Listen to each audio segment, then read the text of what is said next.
Depuis des générations, un mensonge colossal a été soigneusement tissé autour de l'humanité. Ils ont bâti leur pouvoir sur la peur, déformant la vérité pour vous garder obéissants et aveugles. Le monde que vous voyez, la réalité dans laquelle vous vivez chaque jour, n'a pas été façonné par un Dieu bienveillant, mais par un trompeur. Un imposteur qui revêt le masque de la divinité pour emprisonner votre âme et vous garder enchaîné à une illusion soigneusement conçue. Ce n'est pas une théorie simple. C'est dans les textes anciens, ce qu'on a tenté de faire taire et d'enterrer tout au long de l'histoire. L'un de ces textes est le livre de la scène secrète, l'un des textes apocryphes les plus controversés de l'histoire. Il fut caché, banni et brûlé par l'Église catholique lors de sa croisade impitoyable contre les cathares. Mais pourquoi ? Parce que ce manuscrit révèle une vérité si dangereuse qu'elle a été effacée de l'histoire officielle. Aujourd'hui, nous déterrons cette connaissance cachée, et une fois que vous aurez vu la vérité, vous ne regarderez plus jamais le monde de la même manière. Mais pour comprendre cette révélation, il faut d'abord parler des cathares, une secte chrétienne qui fut brutalement exterminée lors de la croisade des Albigeois au XIIIe siècle. Contrairement à ce que prêchait l'Église, les cathares croyaient en un concept radical de dualisme, une guerre cosmique entre le bien et le mal. Pour eux, le monde matériel, avec toute sa douleur, sa corruption et sa souffrance, n'était pas l'œuvre du Dieu de lumière et d'amour. C'était la création d'une entité sombre connue sous le nom de Rex Mundi, le roi du monde. Et qui était ce Rex Mundi ? Rien de moins que Satan déguisé en créateur. Et la scène secrète révèle une conversation énigmatique entre Jésus et Jean, mais le Jésus de cet évangile n'est pas celui dont vous avez entendu parler dans les cours de catéchisme. Ce Jésus n'est pas seulement un prophète ou le fils d'un Dieu tout-puissant. Il est un révélateur, un messager de la vérité interdite. Selon le texte, le Dieu adoré dans l'Ancien Testament, celui qui exigeait la soumission, infligeait des châtiments brutaux et noyait des civilisations entières, n'était pas le véritable créateur. En réalité, la matière, la chair, le monde physique n'ont pas été façonnés par l'amour, mais comme une prison. Un ange déchu, une entité puissante qui servait autrefois le vrai Dieu, a succombé à l'orgueil et à la rébellion et a créé l'humanité non pas comme un acte de générosité, mais comme un instrument d'esclavage. Ce qui signifie que notre corps n'est pas un don divin. Il est une prison conçue pour emprisonner les étincelles divines qui résident en nous. Était le pire ? Les religions, ces institutions qui prétendent guider l'humanité vers le salut, font partie de cette grande illusion. Ils ne conduisent pas les âmes vers la lumière, mais les gardent plutôt piégées dans l'empire de Rex Mundi. Ils vénèrent le tyran même qui nous a asservis. Ce n'est pas un concept isolé. Cela fait écho aux enseignements gnostiques qui parlent également d'un démiurge, un faux Dieu qui a créé l'univers physique comme une ombre imparfaite des royaumes spirituels supérieurs. Les gnostiques identifiaient ce démiurge à Yahvé, le Dieu jaloux et vengeur de l'Ancien Testament. Maintenant, arrêtez-vous et réfléchissez. Un Dieu qui exige une obéissance absolue, punit les désobéissants par la violence et anéantit des civilisations entières. Cela ressemble-t-il à un être d'amour et de compassion pure ? Les cathares ont osé remettre en question ce récit. Ils rejetaient les sacrements, les dogmes et l'autorité de l'Église parce qu'ils connaissaient la vérité. Le véritable salut ne vient pas de la soumission, mais de la libération de ce cycle d'emprisonnement matériel. Pour cela, ils ont été chassés. Les cathares n'étaient pas seulement un petit groupe religieux médiéval. C'étaient des révolutionnaires spirituels, une menace directe pour la domination de l'Église catholique. Sa croyance remettait en cause le monopole de la foi et révélait la corruption de l'institution qui prétendait représenter Dieu sur terre. Il ne dénonçait pas seulement l'Église, mais vivait aussi une foi complètement différente. Il n'avait pas de temple somptueux, il ne percevait pas de dîmes, il n'exigeait pas une obéissance aveugle et il rejetait toute forme de matérialisme. Mais il y avait quelque chose d'encore plus dangereux chez les cathares. Il se développait rapidement. À au XIIe siècle, ces idées se répandent comme une traînée de poudre dans le sud de la France, notamment dans la région du Languedoc, où des villes entières adoptent la foi cathare et rejettent l'autorité du pape. Pour l'Église, il ne s'agissait pas seulement d'une crise religieuse. C'était une menace politique, économique et culturelle. Le pape Innocent III, voyant son pouvoir remis en cause, décide d'agir avec une violence extrême. En 1209, il déclare une croisade, mais ce n'est pas une croisade contre les infidèles dans des terres lointaines. C'était une guerre sainte contre ses propres compatriotes. La croisade des Albigeois fut l'une des campagnes les plus brutales du Moyen Âge. Des armées chrétiennes furent envoyées pour décimer des villes entières. Le massacre débute à Béziers, l'un des bastions cathares. Lorsque les croisés envahirent la ville, un commandant demanda au légat papal comment distinguer les cathares des chrétiens ordinaires. La réponse était effrayante: tuez-les tous. Dieu reconnaîtra les siens. Le résultat, la ville entière a été brûlée.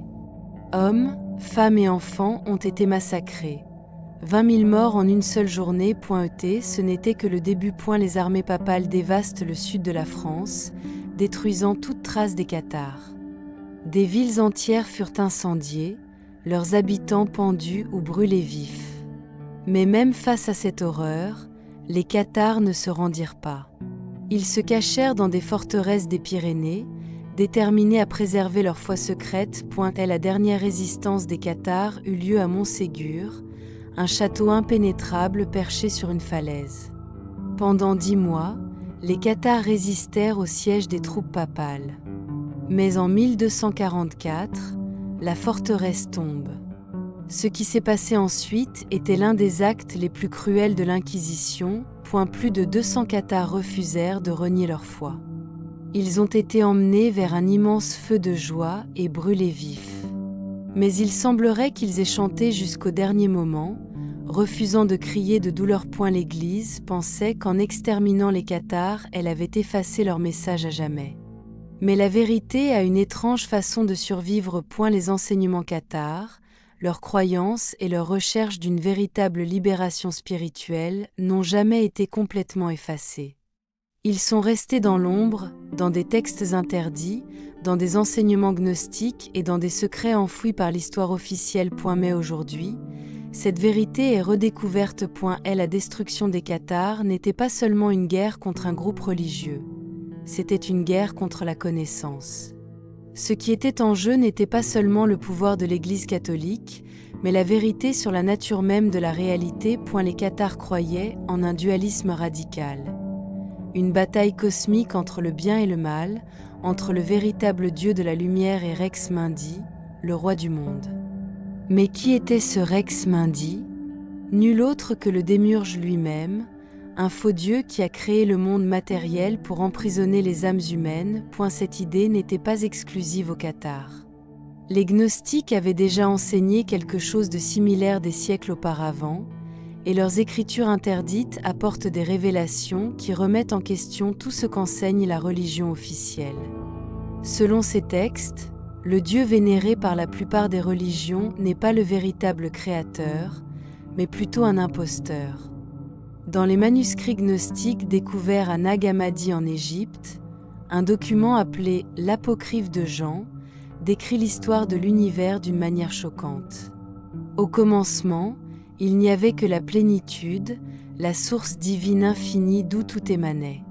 Mais un être puissant, un archange rebelle, a décidé de créer quelque chose qui lui soit propre, une fausse réalité, un univers matériel corrompu. Cet être est appelé Yaldabaoth ou le démiurge, le faux Dieu qui a créé le monde physique. Il déclara avec arrogance: « Je suis le seul Dieu, et il n'y en a pas d'autre que moi. » Cela vous semble familier? Oui, c'est exactement la même phrase attribuée au Dieu de l'Ancien Testament. Mais pour les gnostiques, ce n'était pas une déclaration de vérité. C'était un mensonge, une illusion imposée à l'humanité. Yaldabaoth a créé la Terre comme une prison, emprisonnant des fragments de vraie divinité dans des corps physiques. Chaque être humain possède une étincelle divine, un morceau de véritable lumière emprisonnée dans la matière. Le but des religions traditionnelles n'est pas de libérer ces âmes, mais de les maintenir enchaînées, les obligeant à adorer leur propre geôlier. Les cathares comprirent cette vérité et rejetèrent donc complètement le monde matériel. Ils croyaient que tout ce qui était physique, notre corps, notre richesse, notre pouvoir et notre statut, étaient des pièges créés par le faux Dieu. Pour eux, la seule façon de se libérer était de renoncer complètement au monde physique et de rechercher la pureté spirituelle. C'est pourquoi ils refusèrent de se marier et d'avoir des enfants, car créer davantage de corps humains équivalait à emprisonner davantage d'âmes dans la prison de la chair. Ils vivaient dans une simplicité extrême, rejetaient la propriété privée et refusaient toute forme de culte au système de l'Église. Mais cela les rendait dangereux. Un groupe qui rejetait le matérialisme, défiait l'autorité religieuse et prétendait que l'Église elle-même servait un faux Dieu. C'était une menace qui devait être exterminée. Mais si le Dieu de l'Ancien Testament n'est pas le véritable Créateur, qui est-il ? Les gnostiques et les cathares croyaient qu'il n'était pas seulement un imposteur, mais l'adversaire lui-même, celui que la plupart appellent Satan. Cela peut paraître choquant, mais cela prend tout son sens lorsque nous analysons de manière critique le récit biblique. Pensez au comportement du Dieu de l'Ancien Testament. Il exige un culte absolu et punit brutalement ceux qui ne le suivent pas et détruit sans pitié des villes entières, comme Sodome et Gomorrhe. Il ordonne des massacres et des génocides, y compris le massacre de peuples entiers, comme les Cananéens. Il contrôle le peuple par la peur, avec de sévères punitions pour les désobéissants. Est-ce un Dieu d'amour et de compassion, ou un tyran cruel qui règne par la peur? Et de plus, dans le Jardin d'Éden, qui a réellement apporté la connaissance. C'était le serpent. Le récit traditionnel enseigne que le serpent était Satan, tentant Ève à désobéir à Dieu. Mais les gnostiques voyaient les choses différemment. Le Dieu du Jardin d'Éden voulait maintenir l'humanité dans l'ignorance en interdisant à Adam et Ève de manger le fruit de la connaissance. Le serpent, en revanche, offrait la connaissance qui libérerait l'humanité. Cela signifie que les rôles de Dieu et de Satan ont peut-être été inversés au cours de l'histoire. Le vrai Dieu ne serait pas un tyran qui exige une obéissance aveugle, mais plutôt une force qui veut que les humains parviennent à la connaissance et veillent leur véritable essence. Et maintenant, pensez à ce que l'Église a fait au cours des siècles. Elle a persécuté et tué quiconque essayait d'enseigner quelque chose de différent. Les gnostiques ont été exterminés. Les cathares furent brûlés vifs. Les templiers furent accusés d'hérésie et décimés. Les livres ont été interdits et détruits. Pourquoi ? Parce que la connaissance libère. Et si le monde physique est une illusion créée par un faux Dieu, comment pouvons-nous y échapper ? Les cathares croyaient que la clé de la libération ne résidait pas dans des rituels vides de sens ou dans des dogmes religieux, mais dans la connaissance et l'illumination intérieure.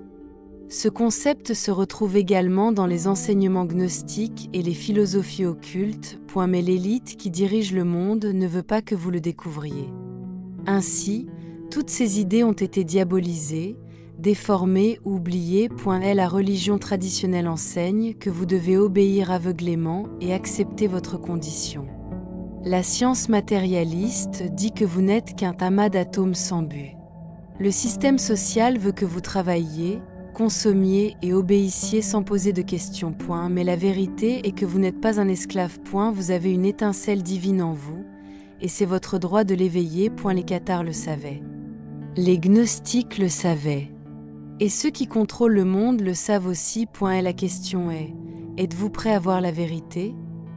Si l'humanité possède en elle une étincelle divine, un fragment du véritable Créateur, pourquoi sommes-nous encore prisonniers de cette réalité matérielle ? Parce qu'il y a des forces qui travaillent sans relâche pour que personne ne se réveille. Les gnostiques appelaient ces forces archontes, des entités qui opèrent comme agents du démiurge, le faux Dieu. Ils sont responsables du maintien de l'illusion et veillent à ce que les âmes humaines ne s'échappent jamais de cette prison. Dans la vision gnostique, les archontes ne sont pas seulement des êtres spirituels. Ils se manifestent dans le monde matériel sous forme de structures de pouvoir.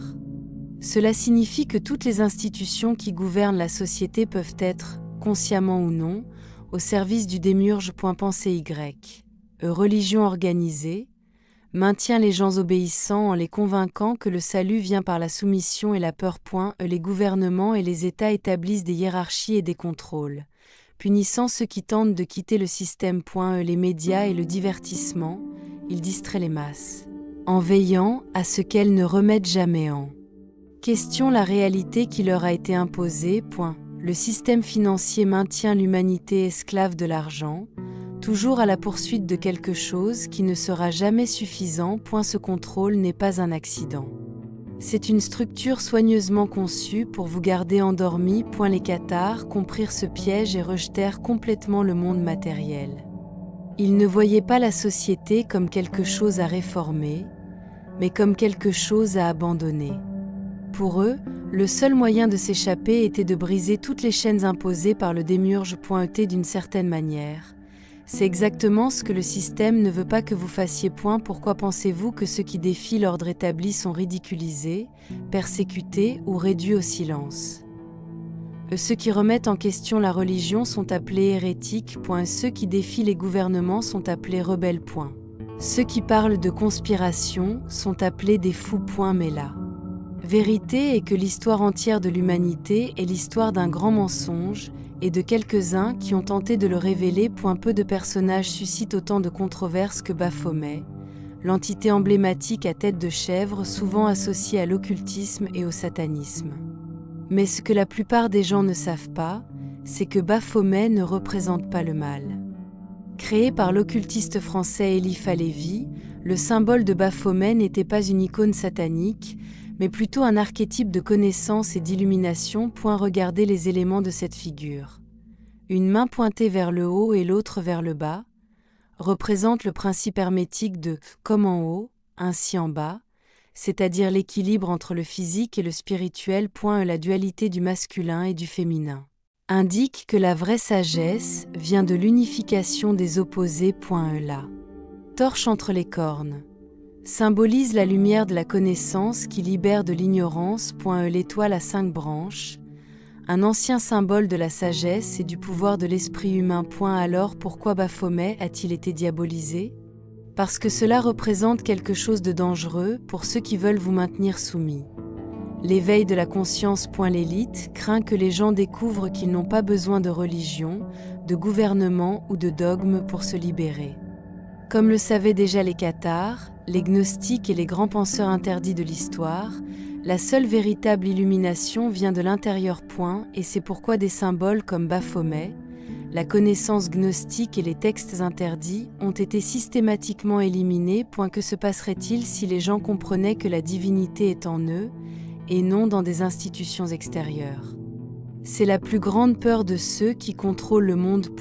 Est la connaissance cachée que les cathares protégeaient n'était pas un ensemble de croyances, c'était un signal d'alarme face au cauchemar de l'illusion. Aujourd'hui, nous vivons dans une société qui fonctionne exactement comme le démiurge l'avait prévu.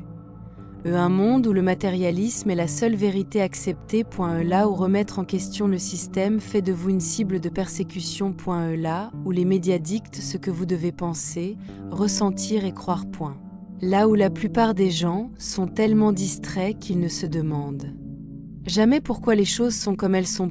Mais il existe une solution. Les enseignements gnostiques, la philosophie cathare et les connaissances occultes de diverses traditions pointent tous vers la même vérité. La clé pour échapper à la prison de la matière ne réside pas dans la recherche du salut extérieur, mais dans l'éveil à votre véritable nature divine. Cela signifie apprendre à questionner. Cela signifie déconstruire les mensonges qui ont été implantés dans votre esprit depuis votre naissance. Cela signifie vous libérer de la peur et de la manipulation. Les cathares sont morts pour protéger ce savoir. Les gnostiques ont été effacés de l'histoire pour que vous ne les connaissiez pas. Les symboles de l'illumination ont été diabolisés pour que vous ne recherchiez jamais la vérité. Mais maintenant, tout est à nouveau révélé. Est la seule question qui restait. Êtes-vous prêt à vous réveiller? Les inquisiteurs brûlèrent les cathares. L'Église a persécuté les gnostiques. L'élite a effacé les vérités anciennes. Mais il y a une chose qu'ils n'ont jamais réussi à faire, éteindre complètement l'étincelle de la connaissance. Elle a toujours survécu. Dans des textes interdits, dans des symboles cachés, dans des messages codés qui ont traversé les siècles. Maintenant, c'est à vous de décider quoi faire de cette vérité. Et si vous êtes arrivé jusqu'ici, félicitations. Cela signifie que votre esprit commence déjà à voir au-delà de l'illusion. Mais ce n'est que le début. La connaissance a toujours été là. Cela vous a simplement été caché. La question est, qu'allez-vous en faire maintenant? S'il y a une chose que l'histoire nous enseigne, c'est que religion et pouvoir ont toujours été de pair. Depuis l'Antiquité, les dirigeants ont compris que le moyen le plus efficace de contrôler les masses n'était pas seulement d'utiliser des armées ou des lois, mais aussi des idées. L'Église, depuis son ascension comme institution religieuse dominante en Occident, n'a pas seulement prêché le christianisme. Elle a façonné la structure même du monde tel que nous le connaissons. Et pour y parvenir, elle devait éliminer tous les récits qui menaçaient son monopole sur la vérité. Les cathares n'étaient qu'un exemple. Avant eux, les gnostiques furent également persécutés et leurs textes brûlés. Mais cette guerre contre la connaissance ne s'est pas terminée au Moyen Âge. Elle a juste changé de forme. L'État et la religion. Un partenariat de domination depuis le IVe siècle, lorsque l'empereur Constantin fit du christianisme la religion officielle de l'Empire romain, l'Église et l'État devinrent des alliés inséparables. Ce qui a commencé comme une foi basée sur les enseignements du Christ est rapidement devenu un outil de contrôle politique. Les dirigeants ont compris que la religion pouvait être utilisée pour justifier leurs actions et assurer l'obéissance de la population. La formule était simple. L'Église disait que le roi gouvernait par la volonté de Dieu. Le roi protégeait l'Église et contribuait à diffuser sa doctrine. Le peuple, convaincu que l'obéissance était une vertu divine, accepta sa condition sans poser de questions. Cette alliance n'était pas une question de spiritualité, mais de contrôle. Et chaque fois qu'un groupe émergeait avec des connaissances qui remettaient en cause cette structure, il était persécuté et éradiqué. L'Inquisition, le tribunal de la terreur, la persécution des cathares, n'était que le début d'une campagne beaucoup plus vaste. Lorsque l'Église s'est rendue compte qu'elle risquait de perdre son influence au profit de nouvelles idées spirituelles, elle a créé l'une des institutions les plus brutales de l'histoire. L'Inquisition. Ce tribunal religieux n'a pas été créé pour rechercher la vérité, mais pour faire taire quiconque osait remettre en question l'autorité de l'Église. Les livres ont été interdits et brûlés. Des hommes et des femmes ont été torturés jusqu'à ce qu'ils avouent des crimes qu'ils n'ont jamais commis. Les gens étaient persécutés non seulement pour leur foi, mais aussi pour leurs idées. Le pouvoir de l'Inquisition s'est répandu dans toute l'Europe, éliminant les hérétiques, les alchimistes, les scientifiques et quiconque menaçait la domination de l'Église sur la réalité. Voici le détail le plus choquant. L'Inquisition n'a jamais été officiellement terminée. Elle existe encore aujourd'hui, sous le nom de Congrégation pour la doctrine de la foi, l'un des organismes les plus influents du Vatican. Elle a mis sous silence de la science et la connaissance interdite. Mais l'Église ne s'est pas contentée de persécuter d'autres groupes religieux.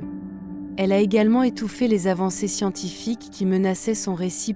Galilée, qui a prouvé que la Terre n'était pas le centre de l'univers, a été contraint de nier sa découverte pour éviter d'être condamné.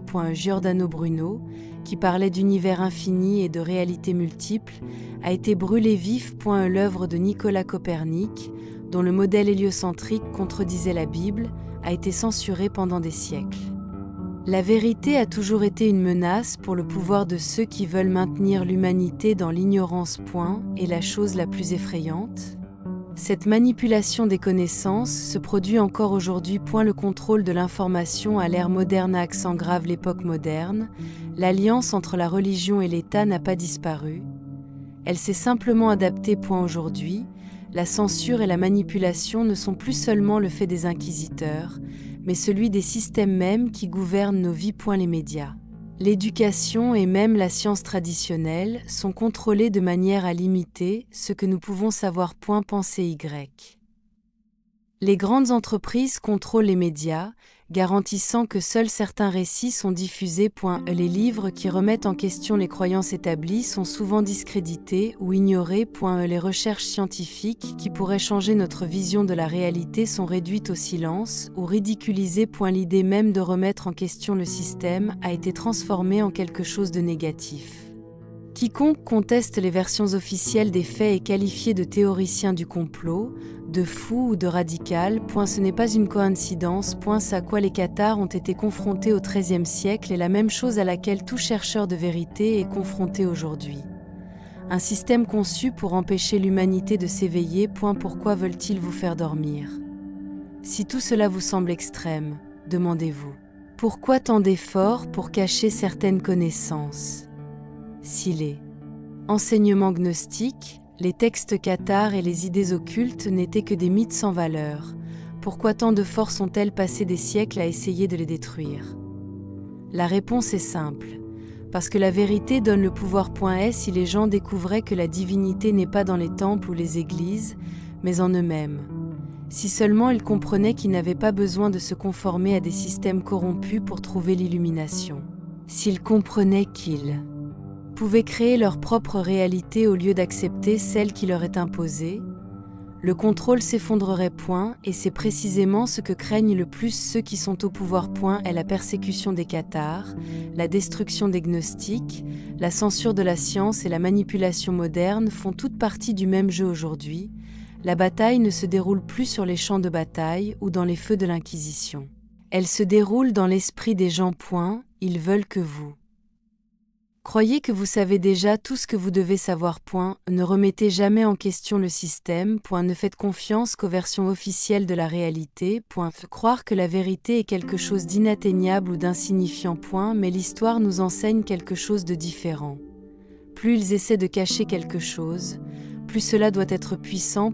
Si tout cela n'était que spéculation, il n'y aurait aucune raison de recourir à la censure, à la persécution et au silence. Si les connaissances occultes n'étaient pas pertinentes, elles n'auraient pas été si férocement réprimées au cours des siècles. Mais il était. Et cela signifie qu'il est toujours en vie, attendant d'être redécouvert. Maintenant, le choix vous appartient. Vous pouvez ignorer tout cela et continuer à croire le récit qui vous a été imposé, ou vous pouvez poser des questions. Recherchez. Pensez par vous-même. La vérité n'a jamais été complètement détruite.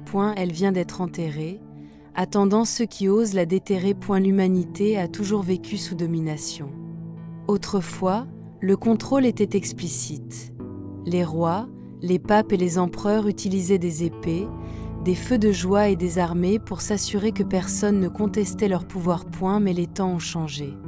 Les chaînes visibles ont été remplacées par des entraves invisibles. Aujourd'hui, le pouvoir n'a plus besoin d'utiliser la violence directe pour vous maintenir dans l'obéissance. Ils ont développé un système beaucoup plus sophistiqué et efficace pour garantir que vous ne vous réveilliez jamais. Est la chose la plus effrayante? Vous ne réalisez même pas que vous êtes contrôlé. La religion comme outil de domination psychologique et l'Église a toujours enseigné que remettre en question est un péché. Si vous doutez de ce qu'ils vous disent, vous défiez la volonté de Dieu. Si vous cherchez la connaissance en dehors des écritures officielles, vous jouez avec des forces dangereuses. Si vous essayez de comprendre le monde par vous-même, vous tombez dans la tentation de l'orgueil. Pourquoi? Parce que ceux qui questionnent découvrent la vérité. La vérité est que vous n'avez pas besoin d'intermédiaire pour vous connecter au divin. Vous n'avez pas besoin d'église, de prêtre ou de dogme pour atteindre l'illumination. Le véritable pouvoir est en vous. Mais si l'humanité découvrait cela, toute la structure du contrôle religieux s'effondrerait. La stratégie de l'Église tout au long de l'histoire a donc toujours été claire. Supprimer toute croyance ou philosophie suggérant que le divin peut être trouvé sans elle. C'est ce qui est arrivé aux gnostiques. C'est ce qui est arrivé aux cathares. C'est ce qui est arrivé aux païens et aux chamans. Et cela arrive encore aujourd'hui. La religion officielle n'est plus le seul outil de contrôle. Mais sa structure de domination reste vivante. Si dans le passé l'Église manipulait la foi pour maintenir son pouvoir.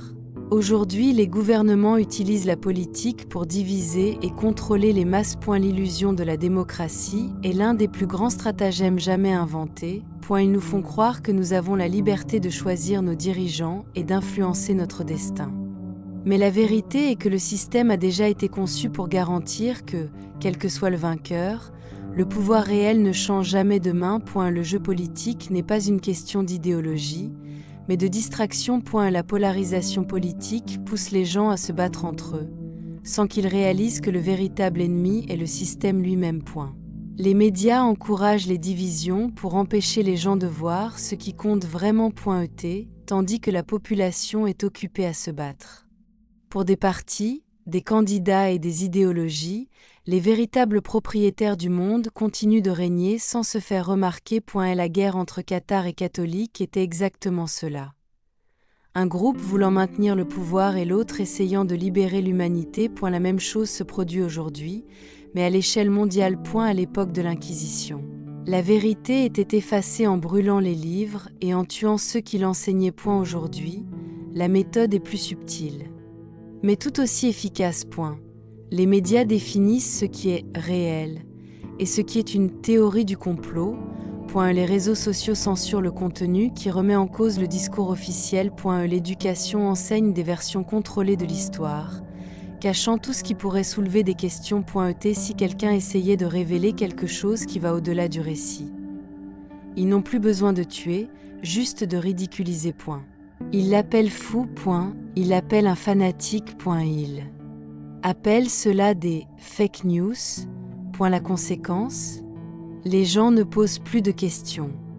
Ils acceptent la réalité telle qu'elle leur a été enseignée, sans se rendre compte qu'ils vivent dans une prison intellectuelle. Les cathares croyaient que la matière était une prison et rejetaient donc la richesse, la propriété et les biens matériels. Et s'ils avaient raison. Aujourd'hui, l'argent n'est pas seulement un outil. C'est la chaîne même qui maintient l'humanité enchaînée.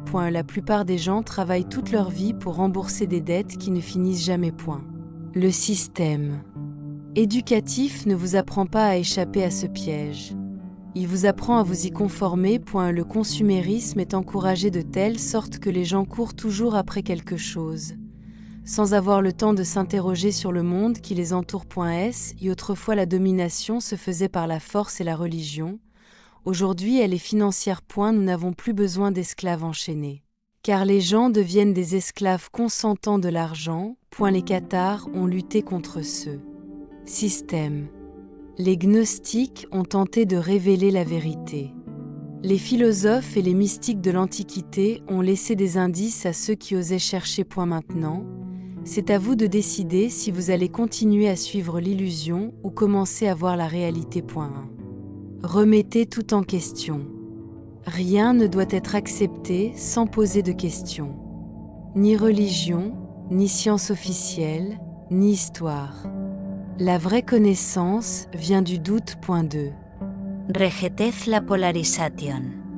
Si l'on vous encourage à haïr un groupe, une idéologie ou une croyance, arrêtez-vous et réfléchissez. À qui profite cette division? 3.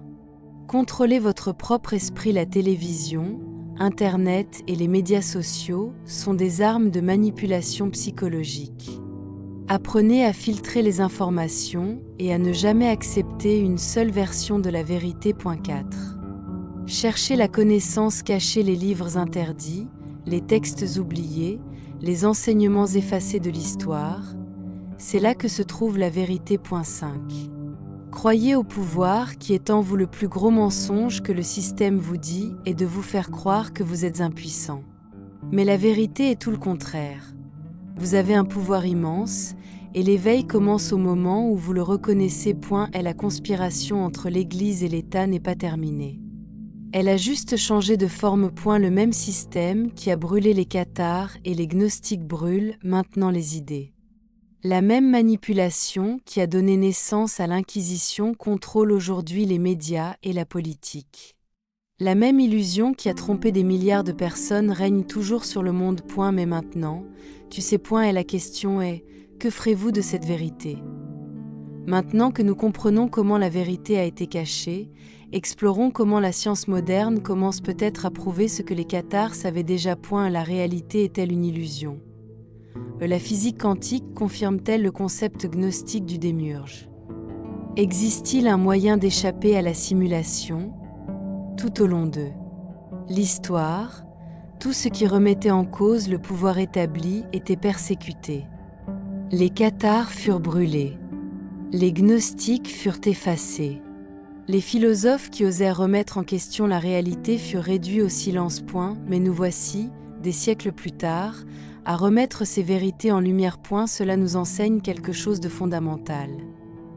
Les connaissances interdites ne disparaissent jamais complètement. Elles survivent dans des textes cachés, dans des symboles oubliés, dans des histoires qu'ils ont tenté d'effacer, et surtout, dans l'esprit de ceux qui refusent d'accepter l'illusion. Et maintenant, cette vérité est entre vos mains. Vous pouvez l'ignorer et continuer à croire ce qu'on vous a enseigné. Ou vous pouvez faire ce que peu osent faire, questionner, chercher et éveiller. Ce qui a été montré ici n'est pas la fin. C'est le début. Le voyage pour comprendre la vraie nature de la réalité ne se termine jamais. Mais chaque nouvelle pièce du puzzle nous rapproche de la libération. Maintenant que vous connaissez la vérité, c'est votre responsabilité de décider quoi en faire. Si vous êtes arrivé jusqu'ici, félicitations. Peu de gens ont le courage d'explorer ces mystères. Mais ce n'est que le début. Ici, sur la chaîne, nous révélons constamment des secrets cachés, enquêtons sur des conspirations historiques et explorons les mystères interdits du passé et du présent. Alors, si vous souhaitez poursuivre ce voyage vers la connaissance et la vérité, n'oubliez pas de abonnez-vous à la chaîne pour ne pas manquer les prochaines vidéos. Aimez-le, afin que ce contenu atteigne plus de personnes.